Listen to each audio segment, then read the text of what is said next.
Esta es la tarde en el continente americano. Cuando anochece en Europa y amanece en Asia, así cae la tarde en el continente americano y transcurre la noche y el amanecer en el resto del mundo. La tarde. Hola, bienvenidos a la tarde de NTN 24, el canal de las Américas. Soy Idania Chirinos. Como siempre, un gusto y un compromiso acompañarles cada día.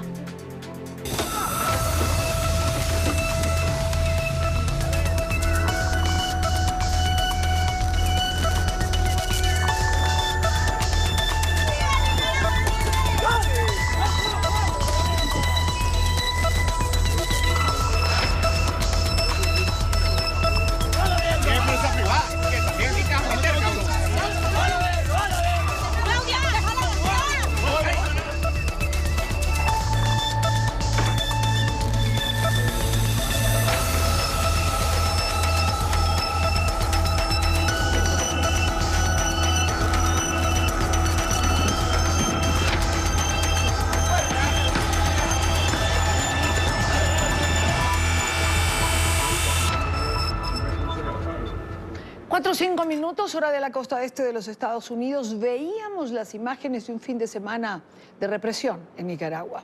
Una vez más, periodistas y activistas pro derechos humanos fueron víctimas de la persecución del régimen de Ortega.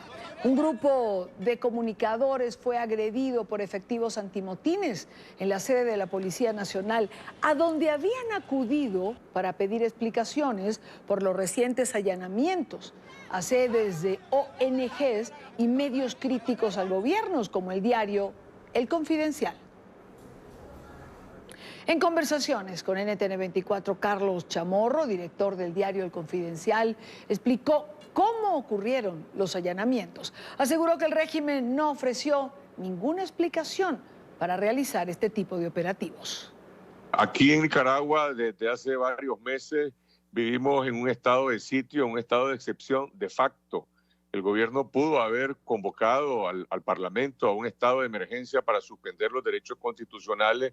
No lo hizo, lo ha hecho de facto. Aquí lo peor ha sido la matanza, después del encarcelamiento de los presos políticos, pero ahora se violaron todos los derechos constitucionales. Ellos han invocado una resolución del Ministerio de Gobernación y un decreto de la Asamblea Nacional para eliminar la personería jurídica a 9 organizaciones no gubernamentales.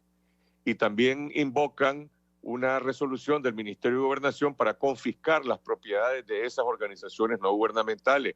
Pero los medios de comunicación que yo dirijo no son organizaciones no gubernamentales, son sociedades anónimas, Promedia e Invermedia, que ellos han asaltado. Igualmente afirmó que pese a la persecución, seguirá adelante con la labor que ha venido desarrollando. En este país no hay Estado de Derecho. La vida de cualquier ciudadano y de los periodistas y los defensores de derechos humanos está expuesta en cada momento, nuestra vida y nuestra libertad. Y sí, tengo miedo, como tuvo miedo mi padre hace 40 años y fue asesinado por la dictadura de Somoza. Pero como dijo él en una ocasión, cada quien es dueño de su propio miedo. Nos pueden matar y también nos pueden encarcelar. Pero eso no va a cambiar la historia, eso no va a cambiar que este régimen va a caer y va a ser cambiado pacíficamente por la población. El descontento con el régimen de Daniel Ortega sobrepasa las fronteras. Cientos de nicaragüenses asilados en Costa Rica se manifestaron este domingo contra el gobierno. Por lo menos 600 personas salieron en caravana de autobuses desde San José en un recorrido de más de 300 kilómetros hasta las cercanías de la frontera. Allí marcharon con globos azules y blancos, los colores de la bandera de Nicaragua, que se han convertido en un símbolo de resistencia. Y ante esta situación, la opositora Unidad Nacional Azul y Blanco de Nicaragua ha convocado para el próximo jueves a una huelga ciudadana de 24 horas para exigir la salida del poder de Daniel Ortega y de su esposa Rosario Murillo. Quiero saludar en esta parte del programa a Edipcia Dubón, exdiputada nicaragüense, politóloga. Edipcia, buena tarde, gracias por estar aquí. Gracias a ustedes por la oportunidad de compartir un poco la tragedia que estamos viviendo los nicaragüenses. ¿De qué sirve este tipo de convocatoria como la que está haciendo la oposición a una huelga ciudadana este próximo jueves? Es decir, ¿tiene un efecto cierto? Bueno, tiene un efecto primero psicológico, ¿no? Reanimar a la ciudadanía nicaragüense, mantener este estado de ánimo, de resistencia en el país y sobre todo también enviar un mensaje al exterior de que en Nicaragua nada está normal, porque el régimen ha dispuesto toda una campaña publicitaria en el sentido de colocar esta premisa de que en Nicaragua todo está normal. Entonces la idea es efectivamente enviar este mensaje de que no hay ningún tipo de normalidad y que hay todavía una resistencia activa del pueblo de Nicaragua contra el régimen de Ortega. Vayamos a los eventos del fin de semana y los días anteriores. ¿Por qué esta nueva arremetida violenta contra periodistas, contra ciudadanos que el fin de semana hacían reclamo ante la confiscación de instalaciones y de equipos de trabajo? ¿Por qué nuevamente estamos viendo esto? Bueno, esto se inscribe en la cuarta etapa que bien había señalado ya el secretario de la Comisión Interamericana de Derechos Humanos, que se manifiesta en utilizar las instituciones como mecanismo de represión. El régimen ha utilizado la Policía Nacional, la Corte Suprema de Justicia, ahora la Asamblea Legislativa, para reprimir y hostigar a la ciudadanía. Esta última arremetida pues se concentra contra la libertad de organización y asociación de los liderazgos más importantes, las instituciones no gubernamentales más importantes del país, y el último golpe que prácticamente es una venganza, ¿no?, del régimen contra Carlos Fernando, uno de los periodistas más insignes de nuestro país, que desde el 2008 ha venido sufriendo una serie de hostigamientos y que, violentando ya la libertad de empresa en Nicaragua, pues arrecian la parada, prácticamente confiscando los bienes de Carlos Fernando y utilizando nuevamente la policía como un instrumento de represión. El sentido y el mensaje es, bueno, te golpeamos, anda, quejate donde querrás, de todas maneras aquí hay un sentido de impunidad que está establecido en el país, no hay garantías constitucionales, no hay debido proceso, haz lo que querrás, quejate con quien querrás, que aquí mando yo. Es prácticamente el Estado soy yo y se hace lo que yo digo, cuando yo digo y como yo digo. Ahora, Edipcia, ya que mencionas la libertad de empresa, ¿dónde está la empresa privada? Es decir, hoy se confisca la redacción de un medio de comunicación, pero mañana se confisca cualquier otra. Es decir, cuando lo haces la primera vez, no hay nada que te detenga. Bueno, es que aquí habría que señalar que esta no es la primera vez. En Nicaragua ya hay una serie de tierras que han sido apropiadas de manera ilegal. De hecho, el presidente de la Cámara Agrícola del país, UPANIC, Mike Healy, tiene sus propiedades prácticamente confiscadas. Y hasta más bien quienes han confiscado sus bienes quieren negociar con él para devolverle los bienes a cambio de dinero. O sea, esto no es la primera vez, sí tiene una escalada mayor porque esta empresa es ya un medio de comunicación, que eso no había sucedido, pero la empresa privada de Nicaragua está confrontada directamente con el régimen en esta etapa y de hecho ellos hicieron un posicionamiento muy fuerte la semana pasada señalando de que Nicaragua no tiene alternativa de salida mientras no se creen condiciones para un diálogo y un recambio político e institucional que permita restaurar la democracia. Edipcia, ¿se puede decir en este momento, como decía Carlos Chamorro hace unos minutos, que el Estado de Derecho ha muerto en Nicaragua? Totalmente, o sea, no hay ningún respeto a derechos constitucionales, derechos humanos fundamentales, no hay ningún tipo de garantía. Los nicaragüenses están viviendo prácticamente en un estado de sitio. Los nicaragüenses están viviendo prácticamente en un estado de sitio. Buena frase. Edipcia, mañana se cumplen 8 meses de aquel 18 de abril, desde que comenzaron las protestas en Nicaragua. ¿Qué ha cambiado en esos 8 meses? Yo creo que lo que se ha reafirmado es la voluntad del pueblo de Nicaragua de vivir en libertad, de vivir en democracia, una resistencia que no se ve manifiesta en las calles como fue en abril, pero sí es una resistencia sorda que está ahí soportando toda esta violencia, todo este hostigamiento, toda esta represión, con la clara convicción que queremos un cambio pacífico, un cambio cívico.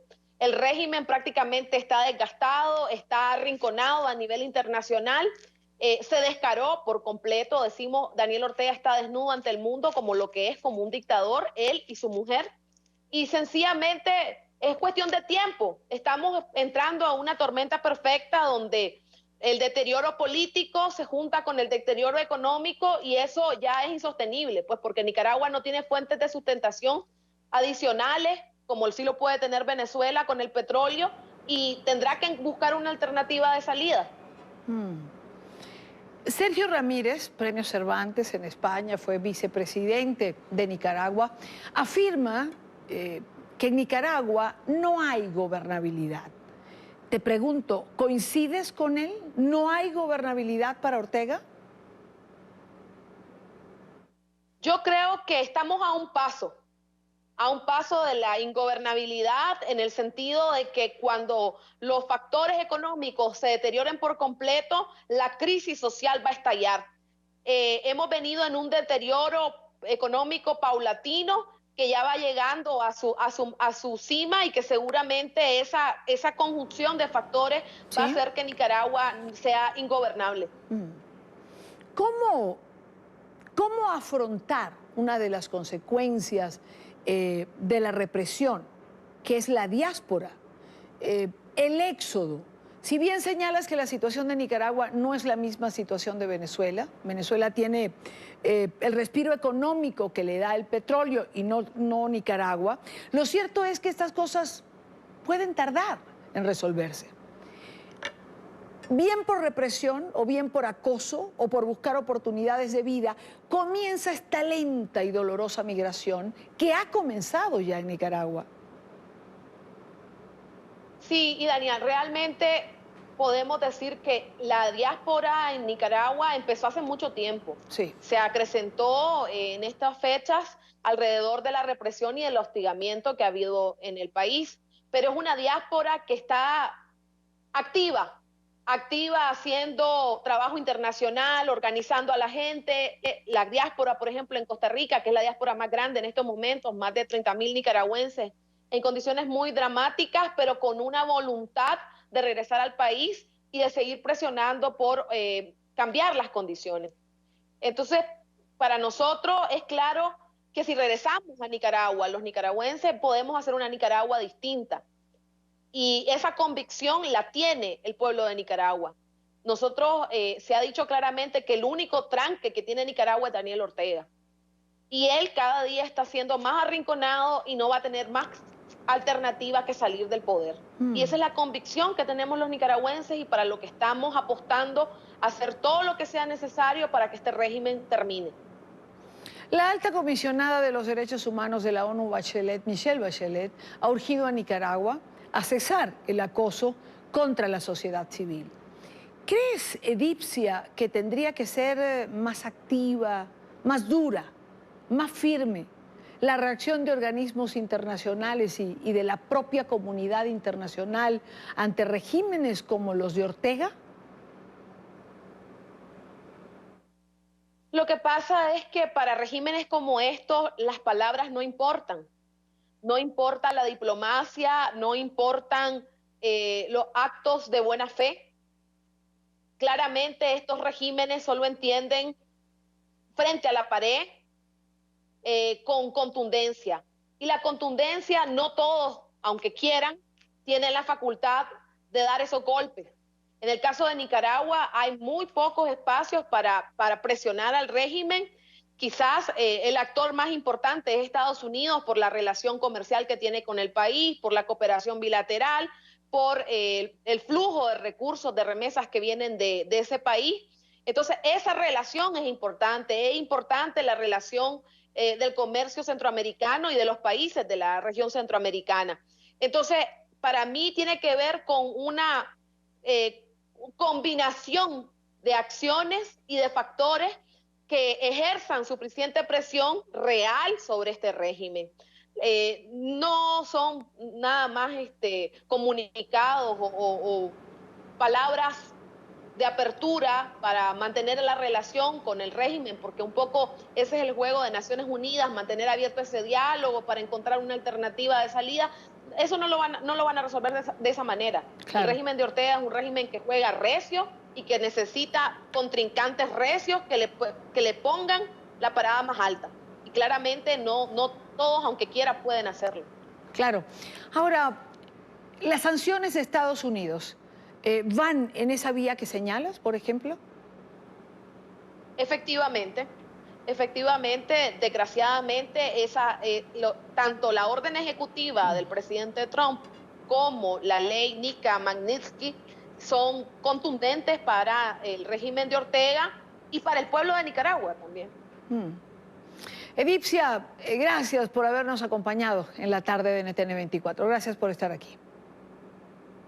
Muchísimas gracias, porque la verdad es que con esa intención del régimen de colocar que todo está normal, hay medios que de repente como que ya no quieren, o es más de lo mismo, entonces ya no quieren cubrir lo que está pasando, y hay que estarlo haciendo porque es la única forma de mantener la presión también. Pues aquí estamos en NTN 24 para seguir denunciando la situación de Nicaragua. Son las 4:20, costa este en Estados Unidos. Revisamos otras noticias de la agenda informativa del día. Es noticia el aumento del salario mínimo en México. El presidente Andrés Manuel López Obrador ha anunciado que el incremento será de un 16%. Antes de presentar la cifra, el mandatario celebró que la decisión sobre el tema se haya tomado luego de un consenso entre los empresarios, los trabajadores y el Banco de México en representación del gobierno. En el periodo anterior, muchas veces el salario se fijaba por abajo de la inflación. Nosotros hemos sostenido que en las circunstancias más adversas para la economía nacional se va a procurar siempre, y ojalá y no tengamos problemas económicos o financieros graves, pero nunca fijar el salario por abajo de la inflación. Es noticia la repatriación de 179 haitianos en un avión de la Fuerza Aérea del gobierno de Chile. La medida hace parte de la cuestionada política migratoria que viene implementando el Ejecutivo chileno y que ha sido calificada por organizaciones sociales como racista y xenófoba. Juan Pablo Monsalve, periodista en NTN 24 de Santiago, tiene información. Hola, ¿qué tal, televidentes del programa La Tarde de NTN 24? Pues a pesar de las duras críticas que ha recibido el gobierno del presidente Sebastián Piñera por su política migratoria y por no haber adherido además al Pacto Mundial para la Migración, el Ejecutivo continúa implementando distintas medidas, entre ellas este denominado Plan de Retorno Voluntario. El día de hoy, 179 haitianos, tal como ustedes lo señalaban, abandonaron el país. Desde precisamente las autoridades migratorias en esta nación calificaron como positivo este tercer vuelo que salió rumbo a Puerto Príncipe. Estamos contentos efectivamente de poder seguir con este programa. Vamos a continuar durante los primeros meses del 2019 y ahora estamos enfocados justamente a dar el servicio de mejor calidad. Agradecemos la puntualidad justamente de los ciudadanos haitianos, a lo que no ocurrió mucho en los otros vuelos, y esperamos cada vez hacer el proceso más expedito, más ordenado, más transparente y poder darle una solución justamente a estas personas que lo único que quieren es volver a sus países.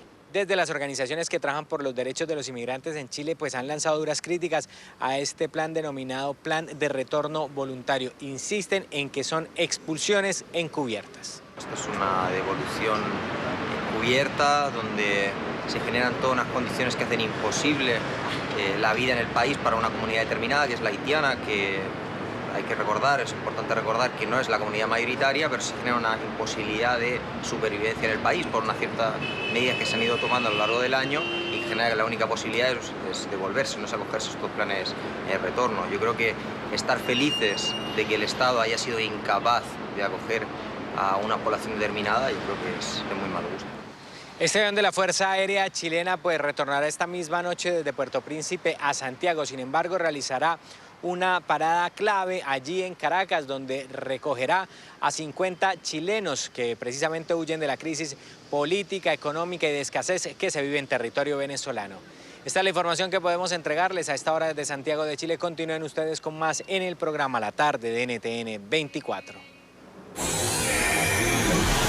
Es noticia la amenaza del presidente estadounidense Donald Trump de llevar a los tribunales a uno de los programas de comedia más vistos en todos los Estados Unidos. Trump acusó a Saturday Night Live de ser una máquina de propaganda del Partido Demócrata. Ladies and gentlemen, Donald Trump. Estos eran los tiempos en los que quizá Donald Trump no tomaba las bromas tan a pecho como ahora. Part of the reason I'm here is that I know how to take a joke. El hoy presidente de Estados Unidos asistió al programa Saturday Night Live en noviembre de 2015 cuando ya competía para llegar a la Casa Blanca. Pero ahora amenaza incluso con llevar a juicio a uno de los programas de comedia más vistos en Estados Unidos. Un escándalo real es la cobertura parcial, hora tras hora, de redes como NBC y máquinas de centrifugado demócratas como Saturday Night Live. No son más que una cobertura injusta de las noticias y anuncios demócratas. Debería ser probado en los tribunales. No puede ser legal, solo difaman y minimizan. ¿Confabulación? Su tweet llega justo cuando parecía estar perdiendo la guerra contra la comedia en medio de la polémica por la trama rusa. All right, is everyone on? Yes. What is even a Putin? Saturday Night Live ha parodiado al mandatario besándose con el presidente ruso Vladimir Putin e incluso un miembro del Ku Klux Klan. No thanks, I'm good, sweetie. La propia Stormy Daniels, actriz porno que acusó al mandatario de haberle pagado en plena campaña presidencial para que guardara silencio sobre su supuesta aventura amorosa, apareció en el programa caricaturizando la presunta gestión del pago a través del abogado Michael Cohen, hoy en prisión. This is Michael Cohen. Are you alone? Yes. And what are you wearing? Excuse me? Recientemente Trump fue parodiado en un sketch que mostraba cómo sería Estados Unidos si nunca hubiera sido elegido presidente en los comicios de 2016. Una fantasía en la que estaba divorciado de la hoy primera dama Melania Trump y en la que Alec Baldwin encarna al mandatario. Ben Stiller interpreta al ex abogado personal del magnate Michael Cohen y Robert De Niro al fiscal especial de la trama rusa Robert Mueller.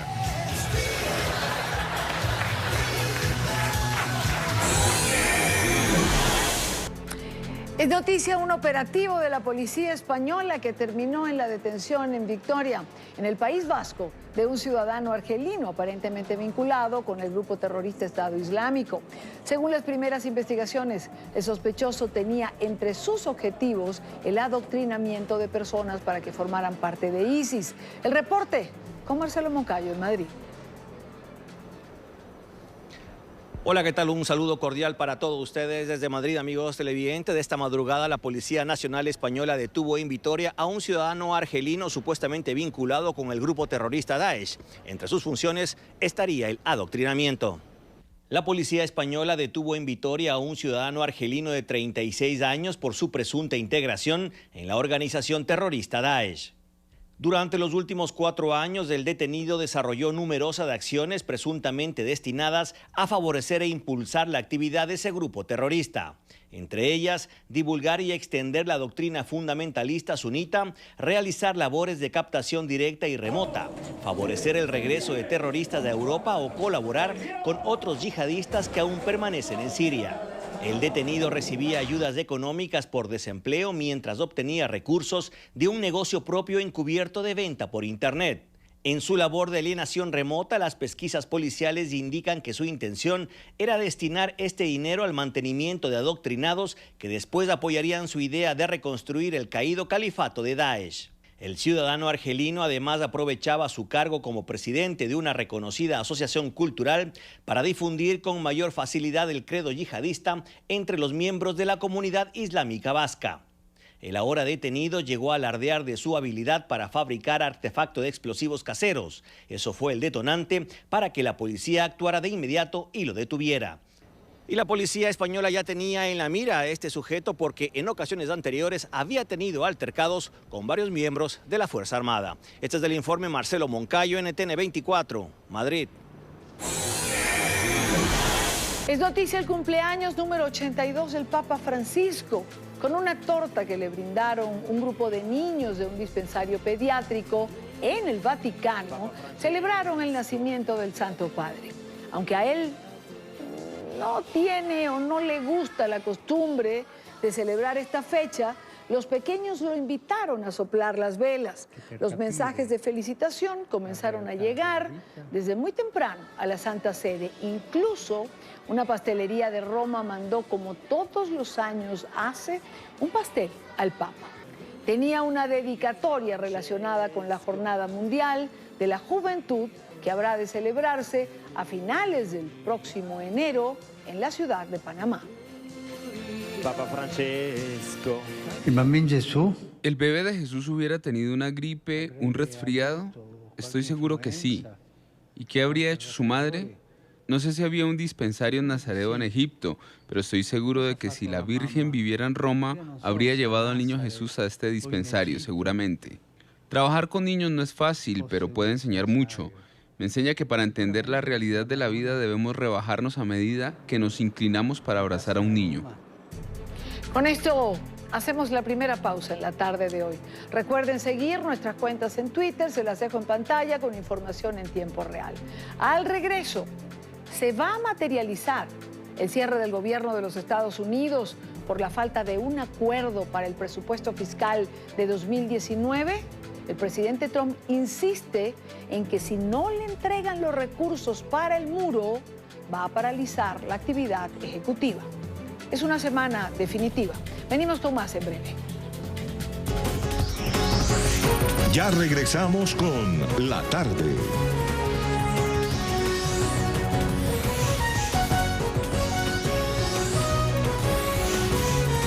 Continuamos con La Tarde. Y en esta parte del programa comenzamos en Nueva York, que ahora tiene un nuevo héroe hispano. Se trata de un hombre que intervino cuando una mujer de origen asiático era agredida por otra de raza blanca en el metro de la ciudad. La víctima fue centro de insultos racistas, de patadas, de puñetazos. La agresora fue detenida, tendrá que ir a juicio. Alejandro Rincón tiene la historia. Alejandro. Hola, buenas tardes. Sucedió todo a primera hora del día, cuando suele ser la mayor la concentración de pasajeros dentro del sistema de metro de la ciudad de Nueva York. Este incidente tuvo lugar en uno de los vagones de la línea D, que recorre desde Brooklyn hacia Manhattan. En un momento imprevisto, una mujer blanca empieza a lanzar insultos en contra de una joven pasajera de origen asiático, quien, sorprendida ante esos insultos, pues realmente no se dejaba provocar.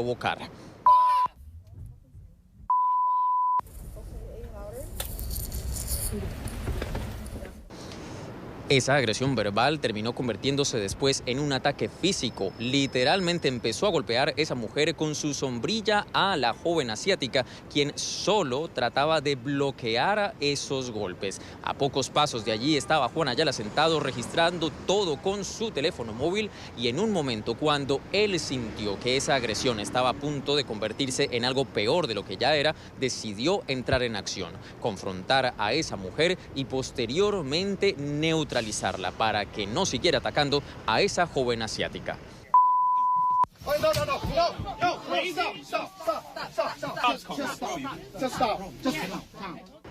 A propósito de esta acción, le consultamos directamente a Juan qué lo motivó a ser protagonista de esta historia y sobre todo por qué decidió ayudar a esa mujer. En el momento yo no tenía tiempo para pensar en miedo. En el momento la única cosa que estaba pensando es: déjame parar esto antes que se ponga más peor. Mira, he hecho algo muy mal y yo lo estoy retando hasta que llegue la policía y ya. después de esperando ahí como 10 minutos llegaron la policía. Y gracias a Dios que habían gente que ya vieron la pelea, que salieron del tren conmigo. Porque si no fue por esas personas que salieron, yo sé que me iban a disparar cuando llegaron. Aun cuando fue oportuna la acción de Juan, la verdad es que él también puso en riesgo su integridad física. La mujer realmente no solo estaba teniendo un comportamiento errático, sino violento. Esta es la lectura que hace el propio protagonista de esta historia sobre esta acción de la mujer. Eso es lo que yo quiero de esto. Yo quiero que la gente vea lo feo que se ve a ser racista y que piensen antes que ellos hablen y actúan, y de lo que son víctimas de la gente racista, que se paren y que no lo aguanten. Juan Ayala neutralizó a la mujer agresora y después la puso a disposición de las autoridades, quienes escucharon el testimonio de otros pasajeros y también incluyendo el de la propia víctima de la agresión. Argumentos que fueron claves para entender la realidad de las circunstancias y sobre todo lo que permitió poner en captura o en detención a la mujer agresora, que ya tenía un incidente o historial de agredir a otros pasajeros dentro del metro de la ciudad de Nueva York. Es todo lo que tenemos para ustedes por ahora. Continúen con más en la tarde.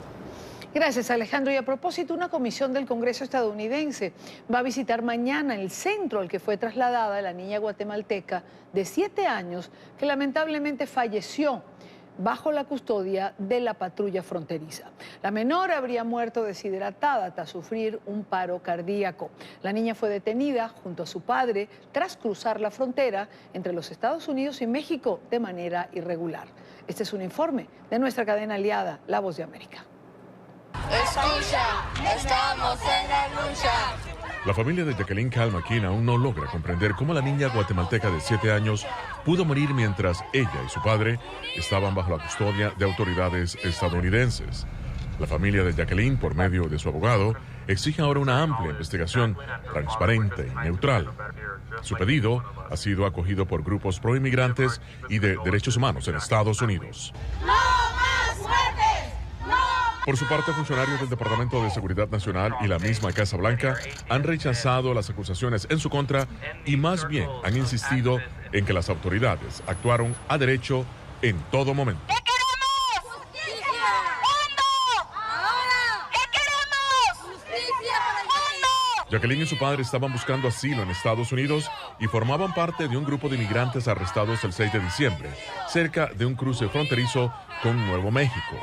Horas más tarde fueron colocados en un autobús hasta la estación de la patrulla fronteriza más cercana, pero Jacqueline comenzó a vomitar y finalmente dejó de respirar. Más tarde murió en un hospital de Texas.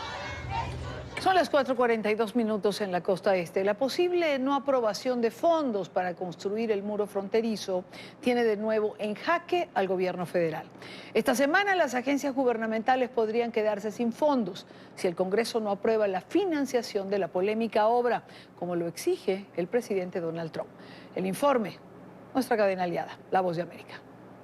La Casa Blanca insiste en que el Congreso le proporcione $5.000 millones para construir un muro en la frontera con México, a pesar de que los legisladores de ambos partidos parecen no querer dárselos. Y la pelea está colocando al gobierno norteamericano al punto del cierre. La amenaza de cerrar el gobierno es un clásico navideño en Washington. El 21 de diciembre expira el financiamiento de algunas agencias en Estados Unidos. Y a menudo, demócratas y republicanos se enzarzan en duras y largas discusiones sobre el presupuesto que a veces acaban con parte de la administración sin fondos para funcionar. Pero esta vez es el muro fronterizo que Donald Trump quiere construir. Y si no se llega a un acuerdo, algunas partes del gobierno dejarán de operar el viernes a medianoche. El lunes, Mercedes Schlapp, directora de Comunicaciones Estratégicas de la Casa Blanca, especificó que el mandatario sigue tratando con el Congreso. Él está buscando tener una mayor financiación para la seguridad fronteriza. Esa es su prioridad y vamos a encontrar maneras de llegar a esos $5.000 millones y asegurarnos de aumentar los fondos no solo para la barrera barrera física, sino también para la tecnología y el personal. Pero el presidente carece de los votos en el Congreso, controlado por los republicanos, como para respaldar el financiamiento del muro a ese nivel. Los líderes demócratas Chuck Schumer y Nancy Pelosi han propuesto no más de $1.600 millones y este dinero no sería para el muro, sino para mejorar en las barreras que ya existen y en otras medidas de seguridad fronteriza. De hecho, Schumer especificó quién quiere de verdad este muro. Depende del presidente, él es quien lo quiere. Nadie más lo quiere, ni los demócratas, ni los republicanos en la Cámara de Representantes, ni el Senado lo quieren. Él sí. Faltan solo 4 días para el posible paro del gobierno y aún no se ve una solución entre las partes. Con el cierre, aproximadamente una cuarta parte de los empleados del gobierno resultarán afectados, incluyendo parcialmente los de los departamentos de Seguridad Nacional, de Transporte, de Estado y de Justicia, así como los de los parques nacionales. Quiero saludar en esta parte del programa y a propósito de este tema a Evelyn Pérez Verdía. Ella es analista internacional, consultora senior de política latina en Instagris Communication and Research. Señora Pérez, bienvenida, buena tarde, gracias por estar aquí. Gracias, Idania, siempre es un gusto estar contigo y con todos los que están con nosotros. Igual para nosotros tenerla. Yo voy a apropiarme de una frase del corresponsal que decía que esto es prácticamente un clásico decembrino, este forcejeo entre la presidencia y el Congreso por el presupuesto federal. ¿Alguna diferencia en esta oportunidad? Bueno, Dani, yo creo que tenemos que primero empezar con lo que nosotros hacemos. Yo me enfoco en estudios, nos enfocamos en encuestas y una de las cosas principales que cualquier presidente, como tú bien lo sabes, al igual como el presidente de los Estados Unidos, tiene que acordarse, es que una población estadounidense que está diciendo que no deberían cerrar el gobierno.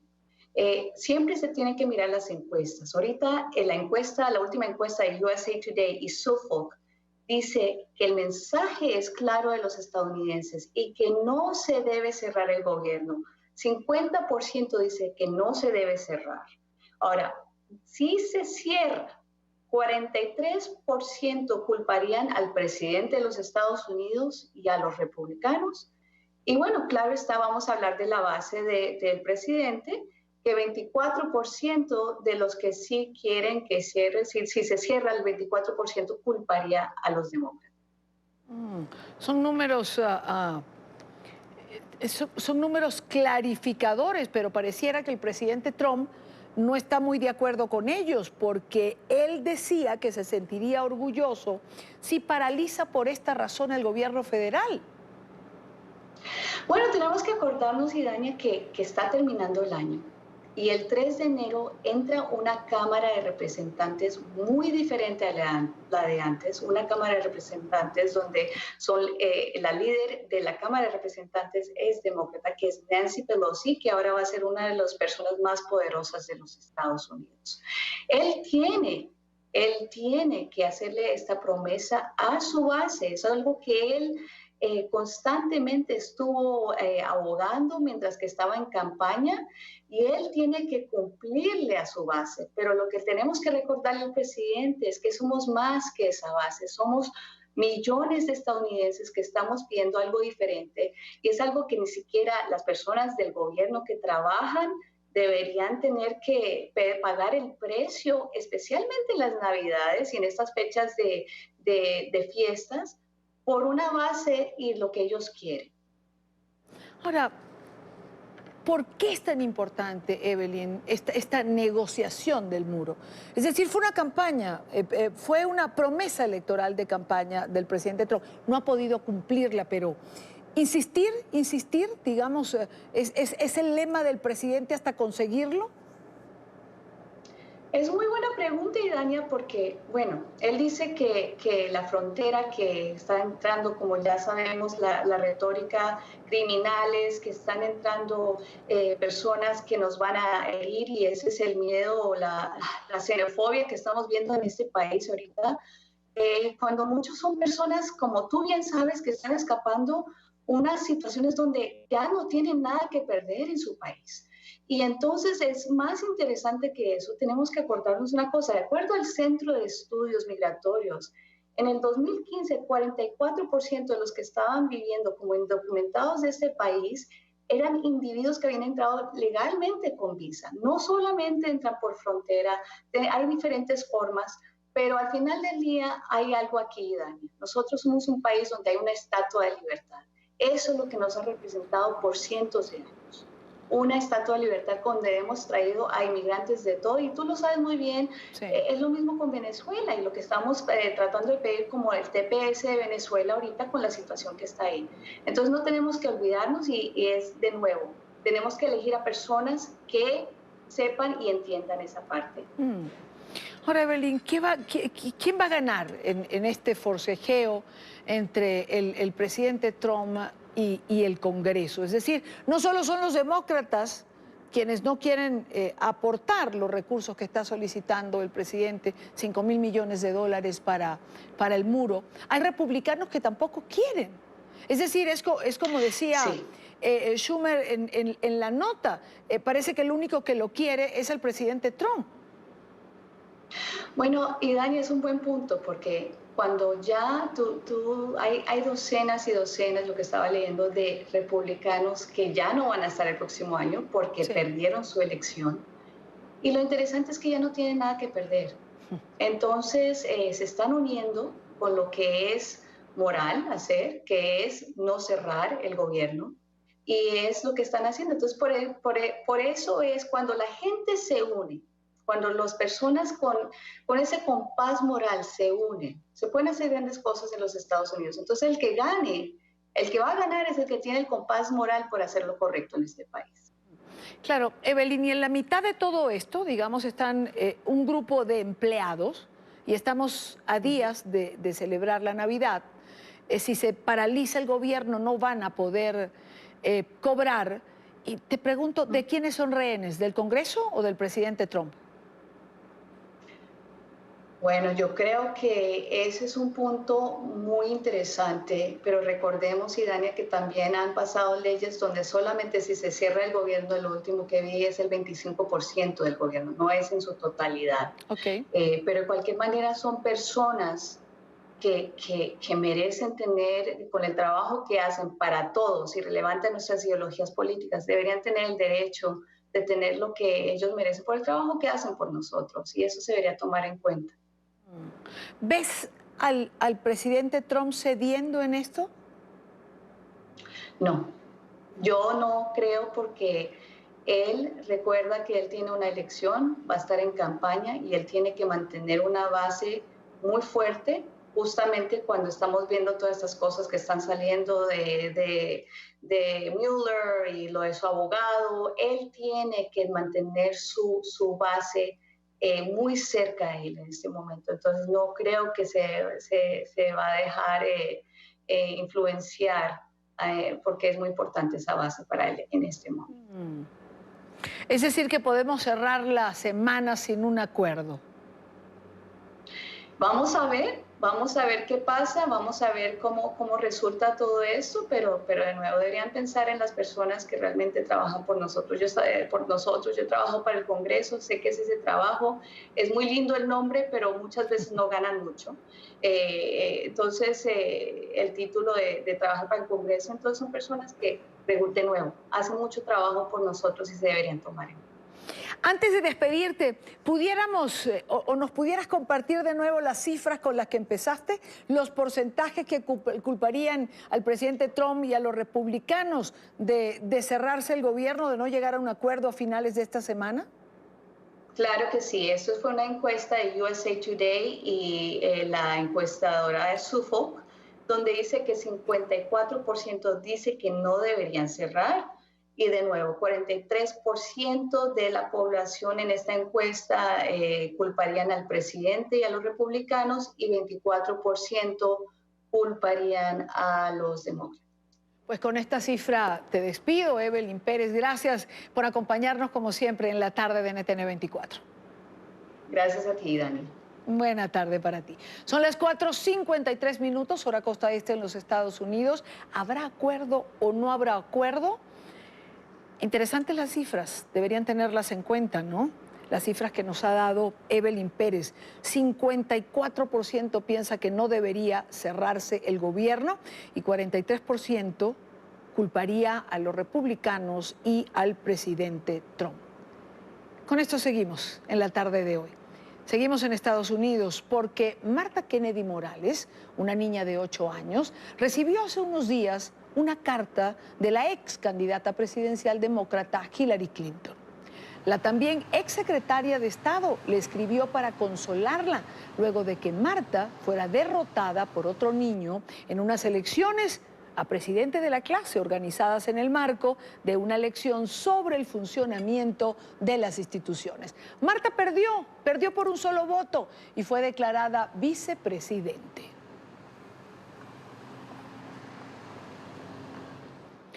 Y antes de cerrar esta parte del programa, les mostramos el diamante más grande encontrado en la historia en América del Norte. Se trata de una gema de 552 quilates que fue descubierta por la minera Dominion Diamond y su socio Rio Tinto Group en una mina en Canadá. Hasta el momento se desconoce el valor asignado porque aún deben revisar los cortes y el resultado final de la piedra preciosa que es apta para trabajar la joyería. Hacemos una pausa en la tarde de hoy. Al regreso, el nuevo presidente de Brasil no quiere invitar a los representantes de los regímenes de Venezuela y Cuba a su toma de posesión. Venimos con esta y otras informaciones. Ya regresamos con La Tarde.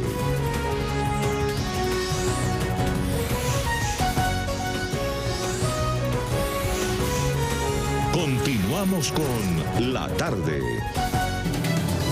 Son las 4:59 minutos en la costa este de los Estados Unidos, 5:59 minutos en Caracas, Venezuela. Precisamente allí, internacionalistas y diputados aseguran que la represión y la persecución política va a incrementarse el próximo año si el gobierno de Maduro se sigue negando a una salida pacífica de esta crisis. Este es un informe de Oliver Fernández en Caracas. Representantes de la Comisión de Política Exterior del Parlamento enviaron una comunicación a las embajadas que hacen vida en Venezuela. En la misiva advierten lo necesaria que es su permanencia en el país como garantes de la democracia. Precisamente eso es lo que está buscando el gobierno de Maduro. El aislamiento, la presencia del cuerpo diplomático en Venezuela es una garantía para la defensa de los derechos humanos, una garantía para tener testigos de excepción dentro de Venezuela de las sistemáticas violaciones de los derechos humanos, las sistemáticas violaciones a los principios fundamentales de la democracia. Francisco Sucre advirtió que la migración se pudiera incrementar significativamente en el año 2019. Ya hay estudios que así lo confirman.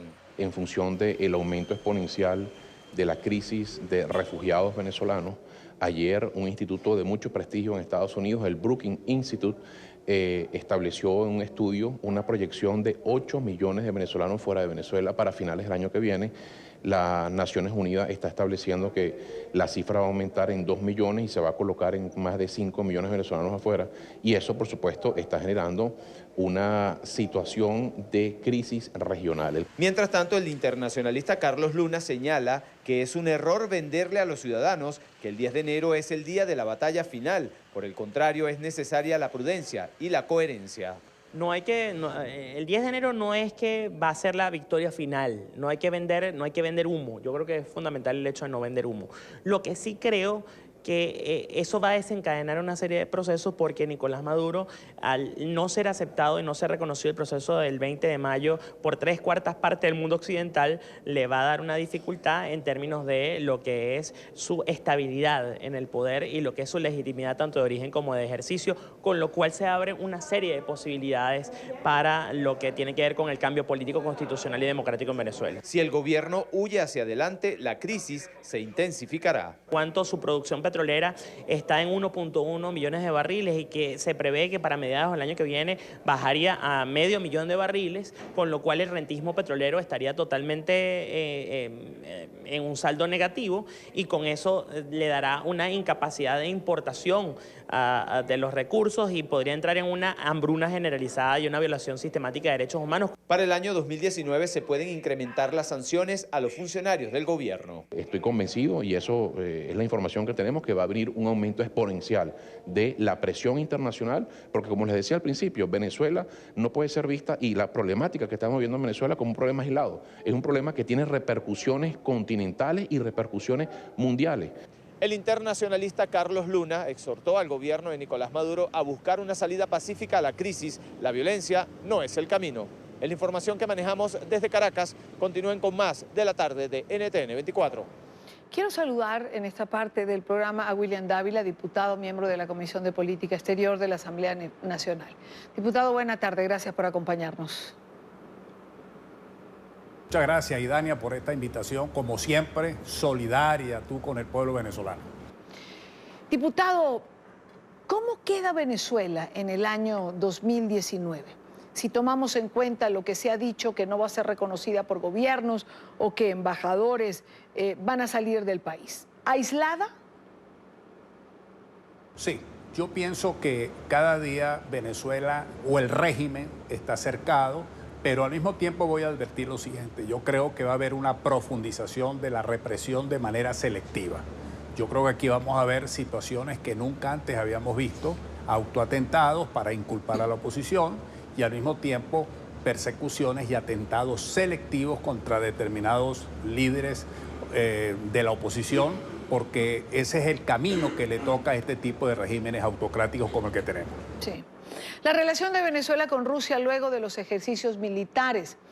¿Es creíble que Putin esté dispuesto a jugársela por un país en crisis? ¿O es solo, como ha opinado mucha gente, para irritar de alguna forma a los Estados Unidos? Yo creo que no creo que Putin vaya a comenzar la Tercera Guerra Mundial aquí en Venezuela, ni creo que Venezuela se pudiera convertir en una especie de Medio Oriente, ¿no? Sin embargo, aquí hubo una intervención militar de Rusia en Venezuela, porque el régimen de Maduro permitió que sin la autorización de la Asamblea Nacional viniesen bombarderos, aviones de transporte que pueden cargar incluso bombas atómicas. Eso es una violación al Tratado de Tlatelolco, eso desequilibra la lucha pues, por la paz en América y por supuesto es un factor de perturbación sumamente grave. Además, como lo acabo de decir, es un acto de intromisión militar contra Venezuela. La migración para el 2019 va a incrementarse. Según un estudio realizado por Brookings Institution, se estima que en Venezuela, si la situación no cambia, entre refugiados y migrantes podría perderse cerca, es que es una cifra muy dura, del 25% de la población actual. Sí, es que están los informes últimos que sacó las Naciones Unidas, en donde de seguir la situación actual, nosotros pudiéramos cerrar el año 2019 con 5.4 millones de venezolanos en el exterior, es decir, entre migrantes y al mismo tiempo refugiados. Esto es una situación sumamente grave porque la diáspora de talento, el drenaje de talento es irreemplazable. Es decir, eso para nosotros como país nos afecta seriamente. Claro, el país receptor sale beneficiado, sobre todo si al migrante es tratado de buena manera, el Producto Interno Bruto de esos países van a crecer. De ahí pues que nosotros aprobamos, yo presidí esa comisión, la ley de migración de retorno, que es una ley de transición. El día de mañana van a regresar a Venezuela todos esos centenares de venezolanos para reconstruir la patria, porque son altos técnicos, personas capacitadas, profesionales, gente con determinados oficios necesarios para la reconstrucción de Venezuela. Diputado, hay un punto importante del que se viene hablando en las últimas semanas. ¿Representa Venezuela una amenaza para la región, tomando en cuenta que hay presencia de grupos irregulares en 2 estados del país? ¿Qué se va a hacer desde la Asamblea Nacional? Sí, Venezuela hoy día, o mejor dicho, Maduro, es una amenaza para la región, porque es un estado fallido. Es un estado soportado por el narcotráfico, por grupos violentos, grupos irregulares y por supuesto una serie de militares corruptos. Eso, como lo acabamos de ver con la intromisión militar de Fuerza Aérea Rusa en Venezuela para desequilibrar las políticas de estabilización y de paz en Venezuela, en América. Por supuesto, hay un ejemplo concreto que Maduro es una amenaza para la región.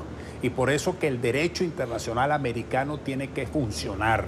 Nosotros, la comunidad internacional de América, América del Sur, fundamentalmente Colombia, yo soy de los que pienso que la salida a esta crisis que tenemos actualmente en Venezuela, esta catástrofe, pasa por una fortaleza espiritual y política con Colombia y los países de América. ¿Usted pudo ver a estos grupos irregulares? ¿Tiene información específica? Por ejemplo, sobre el ELN. Sí, es verdad. Yo presido la Comisión del Esequibo, que por cierto es uno de los temas serios que vamos a tener el próximo año. Ahí hay una demostración fehaciente cómo Maduro traiciona a la patria, entrega la zona en reclamación básicamente sin decir absolutamente nada.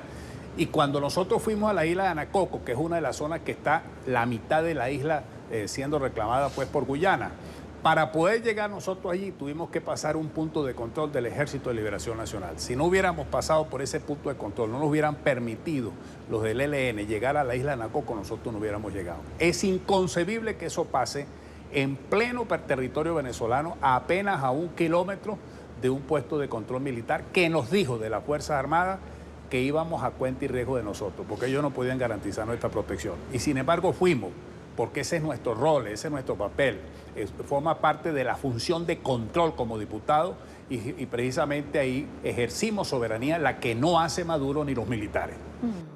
Y no quiero dejar de preguntarle en relación a la Asamblea Nacional, a la cual pareciera acabársele el tiempo. ¿Qué piensan ustedes que han logrado desde la Asamblea Nacional? Sí se ha logrado. Primero, que se ha visibilizado las graves violaciones de los derechos humanos en Venezuela. Segundo, que el tema migratorio, que lo venimos denunciando y advirtiendo desde cuando eso no era una crisis en toda América y en el mundo, hoy día se convierte en un problema planetario. En tercer lugar, porque hemos logrado mantener la dignidad nuestra como asamblea, pese a que tenemos casi 3 años que no nos pagan. Y se producen sentencias a diario en contra de la Asamblea Nacional. Hemos sabido defender nuestra dignidad nacional, defendiendo el territorio y sobre todo hemos creado un banco de leyes. Eso es muy importante señalarlo, no es que nosotros no estemos cumpliendo nuestra función legislativa. Ya tenemos un banco de leyes con más de 15 leyes, dentro de los cuales recuperación de activos, la migración de retorno y otras leyes más con sentido prospectivo, que el día de mañana, cuando nosotros tengamos una democracia plena, ahí está ya una institucionalidad creada y aprobada por el único poder legítimo del pueblo, que es la Asamblea Nacional. Quiero dar las gracias a William Dávila, diputado, miembro de la Comisión de Política Exterior de la Asamblea Nacional en Venezuela. Gracias por estar aquí. Muchas gracias, Idania, y como siempre, tú siempre dando un paso al frente en defensa del pueblo venezolano, de nuestra dignidad y de nuestra soberanía. Gracias, diputado. Buena tarde para usted. Son las 6:11 en Caracas. Continuamos con más. Por cierto, y a propósito de política exterior, los representantes de los regímenes de Cuba y Venezuela no serán bienvenidos en la investidura del nuevo presidente brasileño Jair Bolsonaro. A petición del mandatario electo, la Cancillería retiró las invitaciones a ambos países para la ceremonia del 1 de enero. El Ministerio de Relaciones Exteriores aseguró que en principio ambos gobiernos recibieron la tarjeta de participación, pues invitó a todos los países con los que Brasil mantiene relaciones diplomáticas. Sin embargo, Bolsonaro y el equipo que coordina el evento decidieron retirarla. El mandatario entrante aseguró que los regímenes que violan las libertades de sus pueblos no serán recibidos en Brasil. Naturalmente, regímenes que violan las libertades de sus pueblos actúan abiertamente contra el futuro del gobierno de Brasil por afinidad ideológica con el grupo derrotado en las elecciones. No estarán en la posesión presidencial en el 2019. Defendemos y respetamos verdaderamente la democracia. Y de la política exterior en Venezuela o de Venezuela pasamos a la economía. La crisis se agudiza con una hiperinflación galopante. En el mes de noviembre ha llegado a 1.300.000%, según cifras que se han proporcionado en la Asamblea Nacional. Los parlamentarios han indicado que la situación es catastrófica, pues van 60 meses de recesión económica. Este es un informe de Luis Laya. Este año 2018 lo hemos catalogado el año de la catástrofe. Una catástrofe cuya magnitud todavía no atinamos a ponderar y a precisar. La crisis económica en Venezuela es devastadora. El país está sumido en su peor momento histórico, con una inflación de 1.300.000% para el mes de noviembre. Ha consistido en un cóctel explosivo de controles de precio, controles de cambio, restricciones al comercio y, lo más grave, el financiamiento del Banco Central mediante la emisión de dinero, y los cálculos apuntan a que este año, al cierre, en diciembre, va a pasar con seguridad de 1.400.000%. Un aspecto que empeora la situación es el impago de la deuda externa, que alcanza en 2018 $7.100 millones.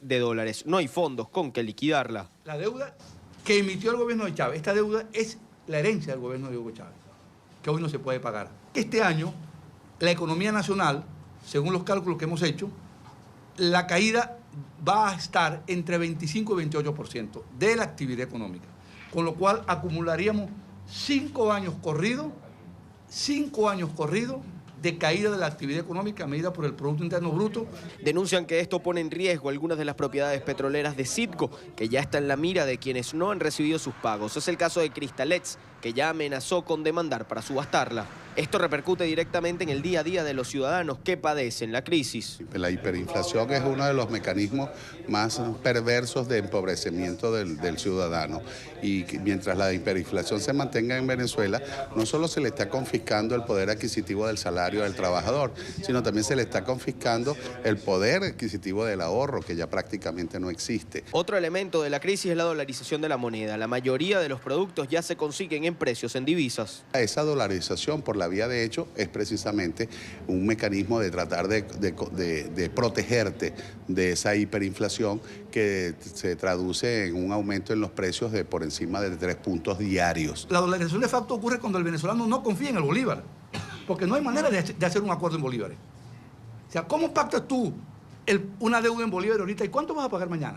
Desde la Comisión de Finanzas de la Asamblea Nacional han propuesto un plan para recuperar la situación económica del país, que empieza con aceptar la ayuda humanitaria, establecer un plan de recuperación macroeconómica que acabe con el financiamiento del Banco Central de Venezuela y establezca un precio estable para el tipo de cambio, así como la recuperación de la producción petrolera del país. Desde Caracas, Venezuela, para NTN 24, Luis Alejandro Laya. A esta hora, y para hablar o profundizar en estos temas económicos, nos acompaña Ángel García Banch, economista, profesor de la Universidad Central de Venezuela. Señor García Banch, bienvenido, buena tarde, gracias por estar aquí. Buenas tardes, Idania, gracias por la invitación. Yo, cuando escucho estas definiciones de la economía y lo que se dice, uno siempre piensa que lo que puede venir es peor. Y también uno pregunta, ¿se puede estar peor de lo que ya está Venezuela? Pero si el año 2018 fue el año de la catástrofe, ¿cómo visualizamos el 2019? De altísima incertidumbre desde el punto de vista económico, desde el punto de vista político, desde el punto de vista militar, desde el punto de vista de todas las instituciones del Estado, desde el punto de vista de la nación toda, porque la nación se está fragmentando, buena parte de su población está dejando el territorio, no tanto porque quiere dejar el territorio, sino porque quiere dejar el régimen que tiene control del territorio, que es una banda criminal internacional que se ha hecho del poder con, evidentemente, ayuda de regímenes que se hacen pasar por opositores, ¿no? Entonces, hemos visto que se han hecho de todos los recursos, la industria petrolera la han destruido, se han metido en mafias de cambio, mafias de minería, mafias de combustibles, mafias de todo tipo, en un contexto en el que, insisto, la forma de percibirlo desde fuera es bajo la forma de emigración, éxodo masivo, una diáspora creciente a ritmos acelerados. Estamos hablando de una destrucción de la población descomunal. Cuando la guerra de independencia estamos hablando de un 30-40%, claro, allí en ese caso fue por muerte, fue una guerra devastadora. Después vino la guerra federal, también tuvo implicaciones enormes, y bueno, ahora lo estamos viendo bajo la forma de diáspora, la población contrayéndose prácticamente por la vía de la inmigración masiva, aunque eso todavía no se ha registrado en las estadísticas oficiales, evidentemente. Pero sí, es una situación terrible, y solamente, en mi opinión, con ayuda externa es que vamos a poder dar el traste con el régimen, porque una solución interna ya yo no la veo, después de que ha quedado claro que es imposible una salida de facto al interno por temas de coordinación, no por temas de que todo el Estado venezolano esté secuestrado por esta banda internacional, esta banda criminal internacional.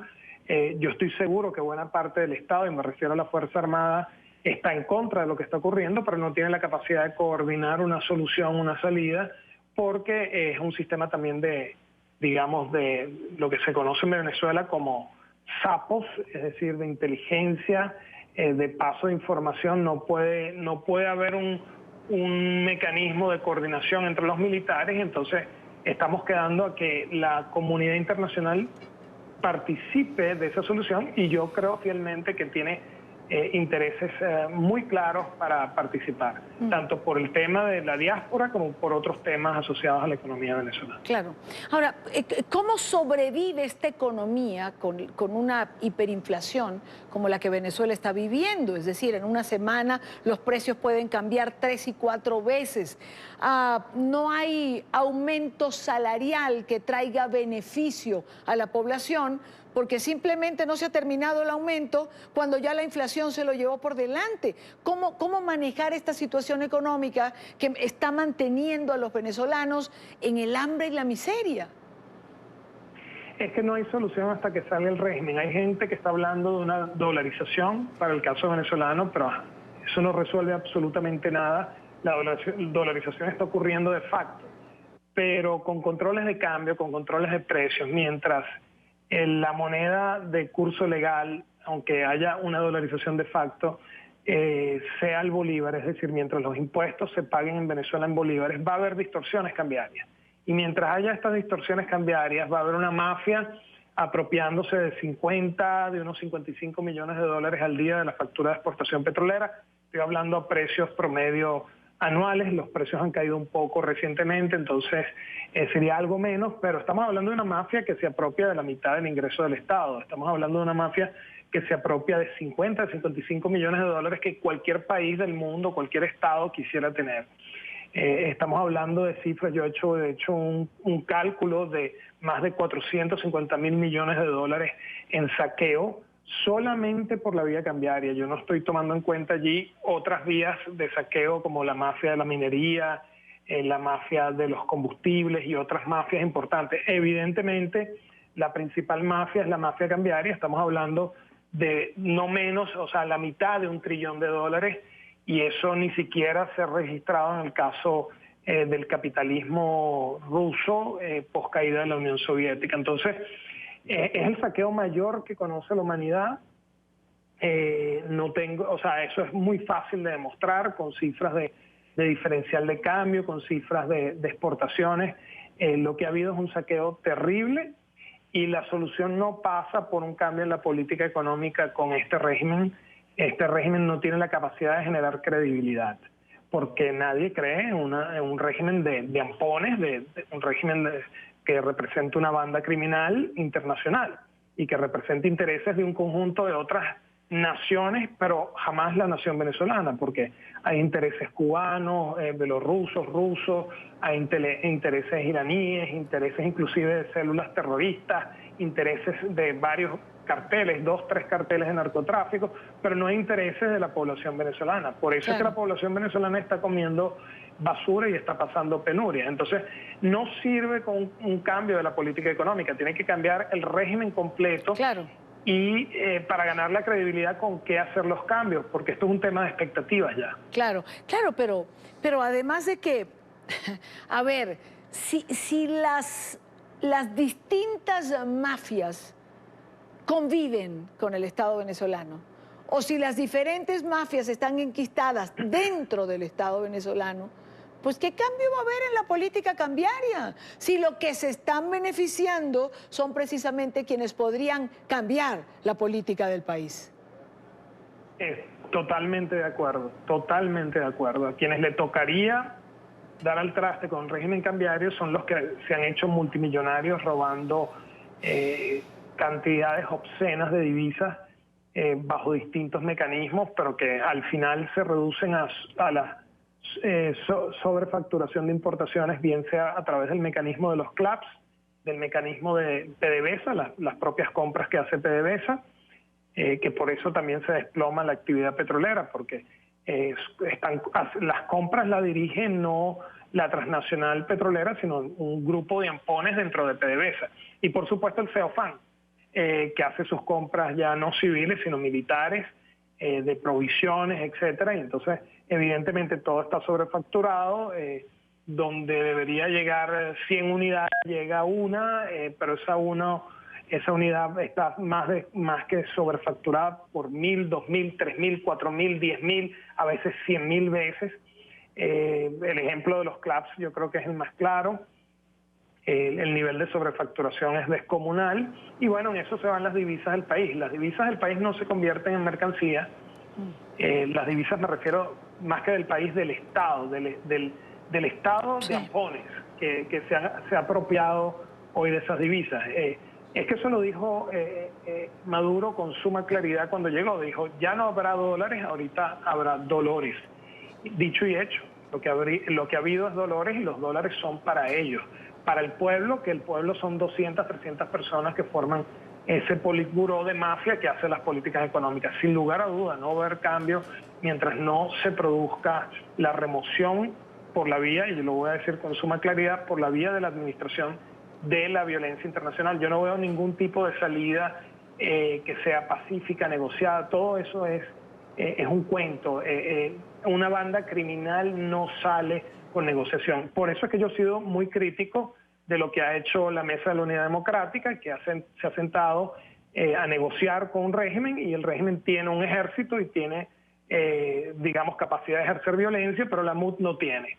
Entonces, y cuando va a sentarse con los aliados internacionales, le dice que nada de presión por la vía violenta, sino que por el contrario se levanten sanciones. Entonces lo que vemos es un liderazgo de disque oposición reproduciendo al régimen, porque ya lo sabemos, está más que claro, hay conexiones importantes entre los financistas en ese sistema gatopardista de lo que es la política venezolana, donde hay grupos que están financiando a ambos lados. Entonces, cuando eso ocurre, evidentemente las opciones para una salida interna por la vía de una rebelión cívica es muy baja, es mínima, y la fractura del Estado, de la Fuerza Armada, es difícil por el tema de coordinación. Entonces estamos en manos de una salida internacional y yo creo que están dadas las condiciones para que eso ocurra. Bueno, de no llegar esa salida administrada por la violencia internacional, usando una frase que usted acaba de decir, es tan sencillo como traducir este análisis en más hambre y más necesidad para el pueblo de Venezuela. No hay otra cosa en el futuro, lamentablemente, que no sea esa de no haber un cambio político. Bueno, definitivamente, y no solamente para el pueblo de Venezuela, para el pueblo de Colombia, porque lo que va a ir a Colombia es una situación terrible. O sea, estamos hablando de que yo he hecho cálculos al respecto. ¿Sí? Podríamos estar hablando yo calculé de julio de 2018 a julio de 2019 podrían haber salido de Venezuela 3, 4 o hasta 5 millones de personas. Que van evidentemente a llegar a plazas ya muy conocidas, que son Colombia, Perú, Ecuador, no llegan tanto a Argentina, pero Chile, y bueno, y estamos hablando de regímenes que no van a poder, o sea, es imposible que se puedan reelegir, porque lo que le estamos llevando es por lo menos un desempleo de 5, 7 puntos de desempleo que se le sumarían en promedio a las tasas de desempleo ya existentes.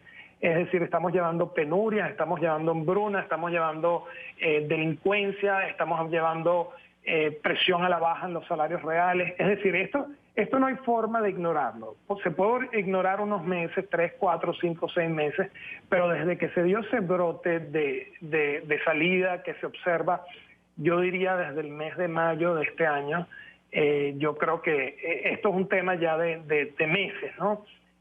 Porque la comunidad internacional lo está sintiendo, sobre todo los países vecinos. Además hay importantes razones adicionales, el financiamiento al terrorismo, la protección a células terroristas, 3 carteles de Estado con protección total de la Guardia Nacional Bolivariana.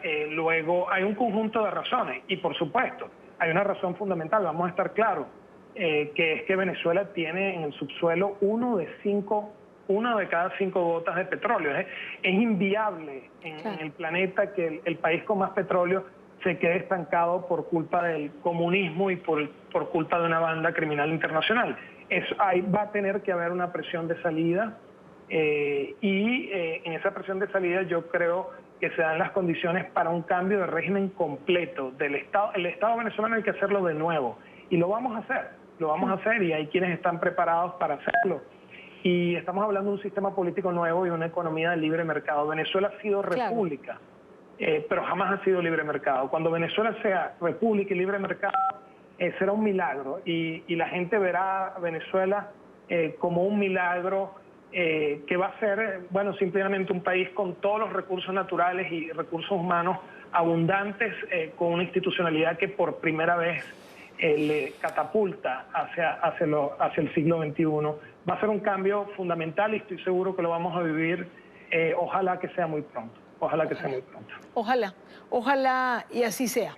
Quiero agradecer a Ángel García Banch, economista y profesor de la Universidad Central. Gracias por estar con nosotros estos minutos. Bien. Gracias.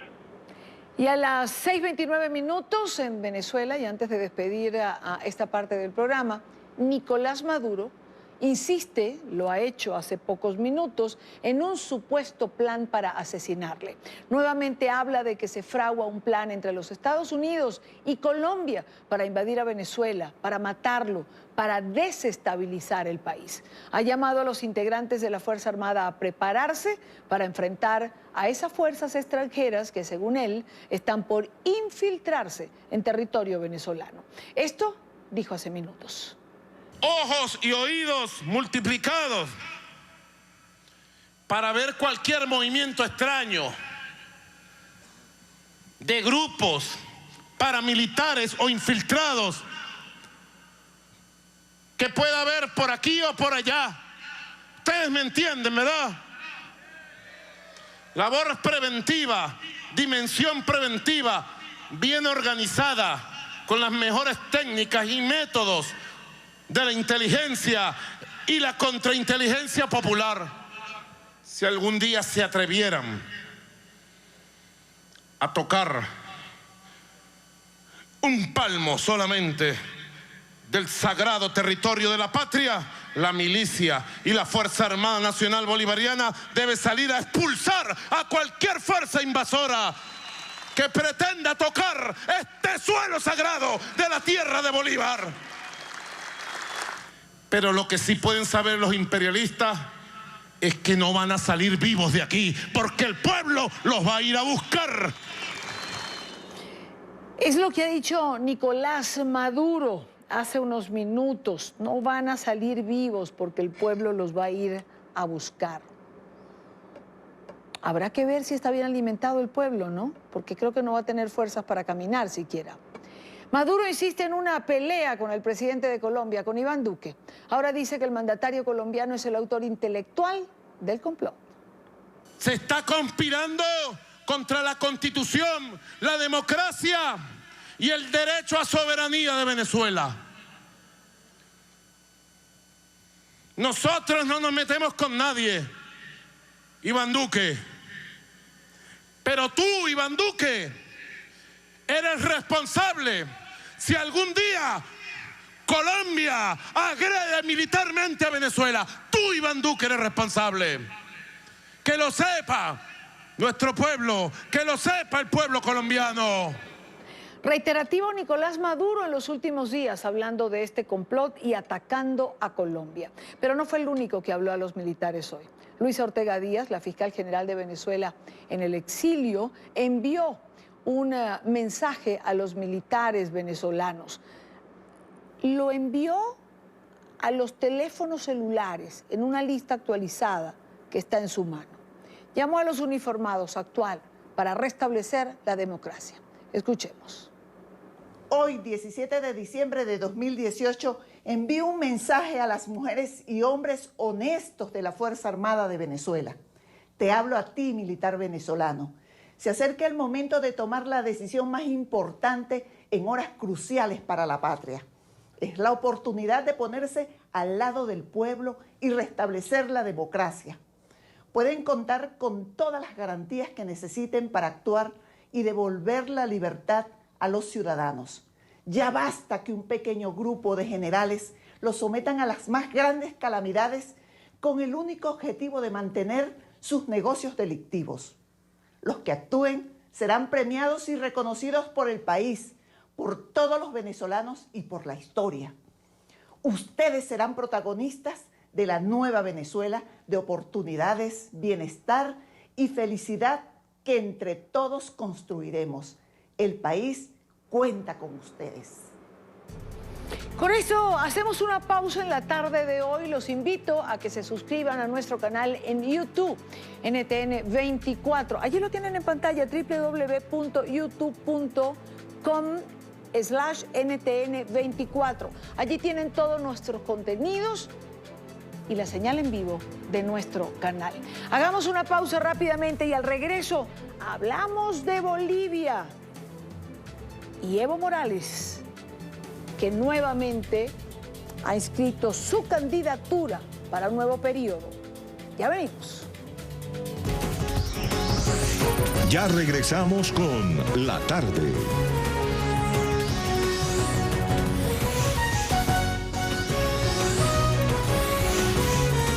Continuamos con La Tarde.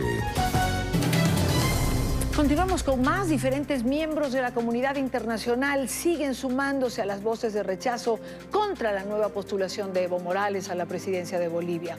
El gobierno de los Estados Unidos ha emitido un comunicado a través del Departamento de Estado en el que condenan las recientes amenazas contra los jueces del Tribunal Supremo Electoral y pide que se respete la constitución política. La administración de Donald Trump se ha hecho eco del pedido de la Unión Europea, solicitando que se tenga en cuenta el resultado del referéndum de 2016. El respeto a la independencia del Poder Judicial, el pluralismo político y la libertad de expresión son derechos fundamentales y pilares fundamentales de la democracia y el Estado de Derecho. Estados Unidos apoya una democracia saludable en Bolivia que respete la Constitución de Bolivia y la voluntad del pueblo boliviano. En esta parte del programa saludamos a Juan Carlos Guasmos, presidente de Paraguay, uno de los firmantes del comunicado que agrupa a los expresidentes en IDEA. Presidente, muy buena tarde, gracias por acompañarnos. Muy buenas tardes, un placer escucharlos. Igualmente para nosotros. ¿Se rompe el orden constitucional con esta nueva candidatura de Evo Morales? Pero desde luego, este señor ha roto la institucionalidad de la República, ya le han hecho un referéndum, pues el pueblo ha votado en contra de su reelección, pues lo mismo él ha pisado leyes, viola la Constitución, seguramente ha comprado a los tribunales de justicia a los efectos que le den la oportunidad de hacer otra vez este disparate.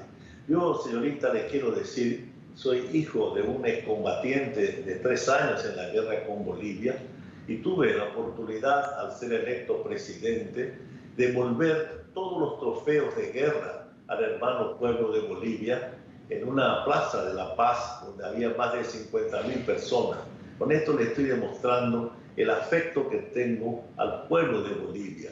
Y nosotros, los expresidentes que conformamos IDEA, lo que estamos buscando no es estar a través de tal o cual partido, sino a través de los pueblos, del entendimiento que la democracia es la que hace crecer a los países y no esta pseudodemocracia de estos dictadores zurdos, de una zurda festiva, diría yo, que no da ningún progreso ni nada parecido al pueblo si no se benefician ellos. Entran democráticamente y una vez electos realmente hacen lo que quieren con el pueblo. Tenemos el caso Venezuela también, el caso Nicaragua, y bueno, nosotros conformamos un grupo de expresidentes democráticos que hemos sido electos legítimamente en elecciones libres y transparentes y hemos entregado el gobierno de la misma manera a nuestros sucesores. Entonces, no estamos buscando ningún enarcecimiento ni absolutamente nada, sino realmente proteger a todos los pueblos latinoamericanos de estos pseudos presidentes o políticos que realmente solamente traen el atraso y llenan sus bolsillos con los dineros del pueblo. Expresidente Wasmosy, primero permítame recordarle a nuestra teleaudiencia que IDEA es la Iniciativa Democrática de España y las Américas que agrupa a más de 30 expresidentes. Ustedes han pedido en un comunicado que la comunidad internacional reaccione. Han pedido a los países miembros de la OEA y también a los de la Comunidad Europea. ¿Cómo tendrían que reaccionar? ¿Cómo tendrían que responder? Bueno, tratamos de hablar con los presidentes actuales. Hay muchas maneras de forzar al gobierno a que realmente haga lo que tenga que hacer. Ahora, hasta en la Biblia está la autodeterminación de los pueblos y la defensa de sus derechos. De modo que no estoy deseando derramamientos de sangre, pero le estoy diciendo que no podemos estar nosotros bien disfrutando, mirando la desgracia de nuestros vecinos. Sí. Presidente, ¿no se queda la diplomacia detrás de los acontecimientos? Usted mencionaba precisamente a Venezuela. La comunidad internacional tardó muchísimos años en reaccionar a la crisis que ya se gestaba.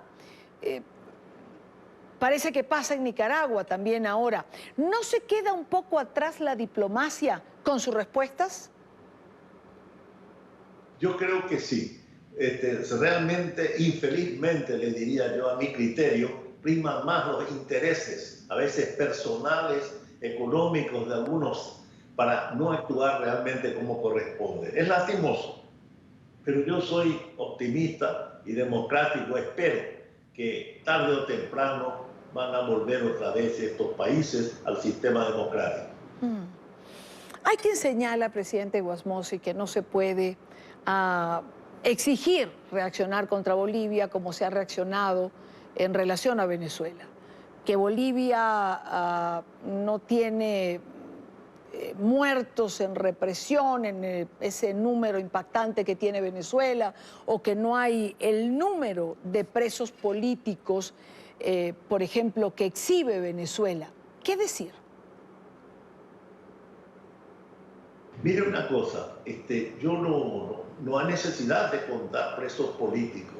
Lo que estamos nosotros precautelando es la institucionalidad de las repúblicas, la institucionalidad. Y este señor está rompiendo la institucionalidad. Es más, durante su gobierno hubo guarismos, diría yo, importantes, pero no es mérito de él la negociación, por ejemplo, de la parte de gas con Bolivia y demás. Eso lo hizo Mario Cosío cuando era presidente de la Cámara de Diputados y hoy está exilado aquí en el Paraguay, justamente contrariando a este señor y otro presidente que nos animó tampoco a firmar, ¿verdad? Y él está disfrutando de ese boom, llamémosle así, de haber aumentado del 15 al 50% los royalties y los gases, y eso le dio algún bienestar, pero para consolidarse él, no en beneficio del país, del pueblo, ¿no? ¿Cómo vacunarse, presidente Wasmosy, contra estos políticos que se dicen demócratas y, como usted mencionaba, se sirven de la democracia para luego intentar perpetuarse en el poder? Mire, existe en los sistemas democráticos, diría yo, la gente no idónea para manejar. Tiene bien definido qué es lo que quiere. Y yo le diría lo siguiente: organismos internacionales hay que realmente tengan la voluntad de afirmar y hasta, diría yo, presionar para hacer devolver a ese pueblo de Bolivia al sistema democrático, respetando las instituciones.